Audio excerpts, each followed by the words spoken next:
បន្ទុកផ្នែកសិទ្ធិមនុស្សនិងក្រសួងយុទ្ធភ័ពដែលបានចាត់វិធានការប្រឆាំងនិងបណ្ដាញឆបោកតាមប្រព័ន្ធអ៊ីនធឺណិតនិងការជួញដូរមនុស្សបណ្ដាញឧក្រិដ្ឋកម្មទាំងនេះបំផ្លាញជីវិតមនុស្សរាប់ពាន់នាក់បង្ខំឲ្យធ្វើការដោយគ្មានសេរីភាពនិងបោកប្រាស់ជនរងគ្រោះទូទាំងពិភពលោកនេះមិនមែនជាបញ្ហារបស់កម្ពុជាតែមួយទេប៉ុន្តែជាបញ្ហាសកលដែលទាមទារឲ្យសហគមន៍អន្តរជាតិរួមគ្នាដោះស្រាយក្នុងនាមជាប្រជាពលរដ្ឋខ្មែរនៅក្រៅប្រទេសយើងស្រឡាញ់ប្រទេសកម្ពុជា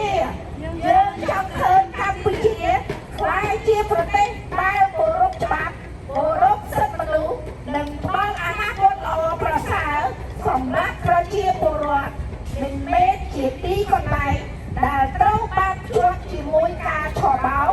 និងការជួញដូរមនុស្សនោះទេយើងសូមអំពាវនាវឲ្យសហគមន៍អន្តរជាតិ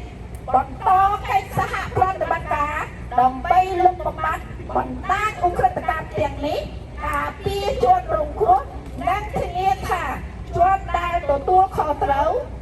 បានលុបមកទទួលខុសត្រូវតាមច្បាប់ចាសសូមអរគុណដល់បងប្អូនថ្ងៃនេះ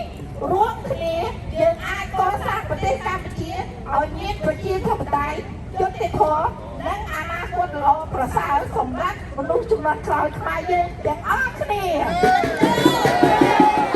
ចូលប្រជាពលរដ្ឋខ្មែរខ្ញុំឲ្យម៉ៃក្រូហ្វូនជូនទៅដល់ MC យើងខ្ញុំសូមអញ្ជើញមិត្ត